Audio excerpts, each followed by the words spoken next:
Good afternoon, October 29th. Trust everybody is fine, everybody's well. Today we have a few more links for those who have a mind to do some exploring, or they've got time to do that.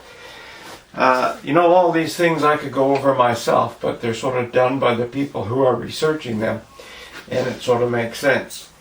I think there's, the first link is there's an asteroid that they've been watching for a while, nicknamed the God of Chaos. There's a good article, and there's a simulation video. If it did strike the Earth, what would happen?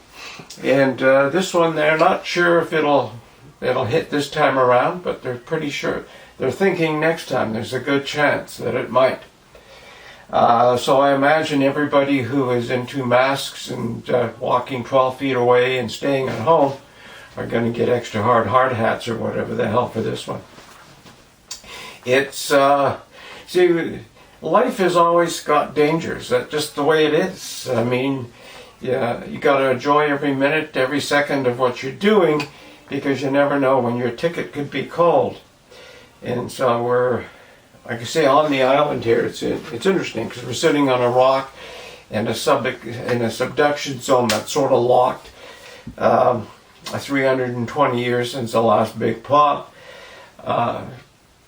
Sort of interesting.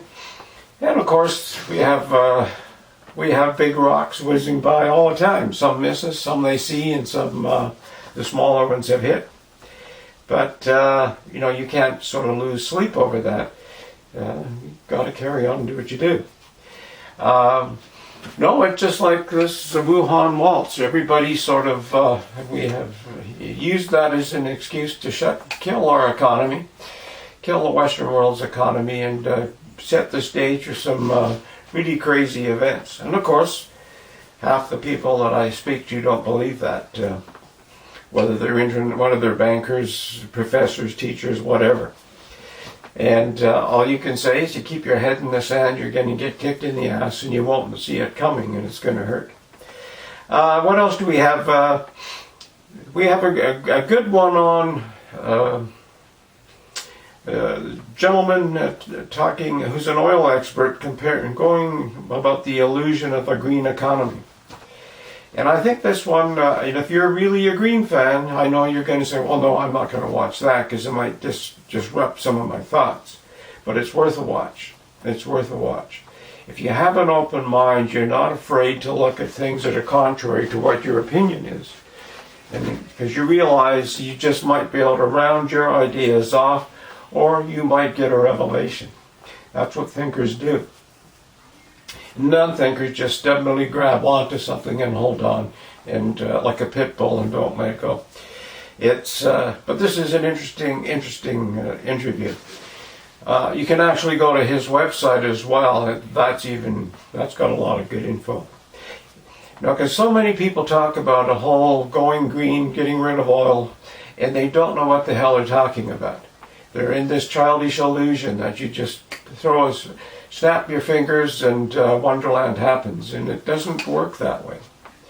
It's a long time coming to change from one energy field to another. So you'll find that interesting. Another one, Watson out of England has done another video, Paul Joseph Watson, and he is speaking about the attacks happening in France, the beheadings and what have you. And he's sort of saying, and I'm sort of agreeing, it's time to stand up for your faith and your culture. Where are the men of cloth who are trying to find excuses for the people who do these things? You have to defend your faith and your culture. I mean, our leaders don't do that. I mean, our leader, our prime minister, I don't call him really a leader. He's sitting as prime minister, but he's not really leading. I mean, he spends more of his time apologizing for us, saying that we're racist, saying that we have privilege and whatever, and worrying more about globalism than he is about his own country.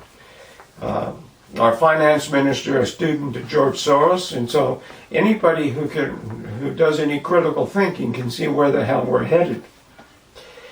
And then there's the Biden affair. This is really the craziness, you couldn't write all this stuff. You couldn't make this stuff up.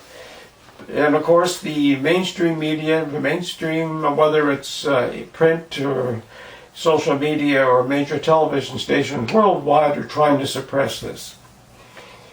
And anybody with half a brain, so why are they trying to do that? Well, it's so sort of obvious. So there's several links to that. And of course, if you're dyed-in-the-wool leftist, don't want to have anything again that'll go contrary to the opinion that you have sort of set your mind on, well, don't look at the links then. You can't really do anything. But if you do have an inquisitive mind and you want to know what the hell's really going on, you got to go around the circle and look and just really inspect everything. So that's about all for today. Have a wild day in a positive sense, and see you tomorrow.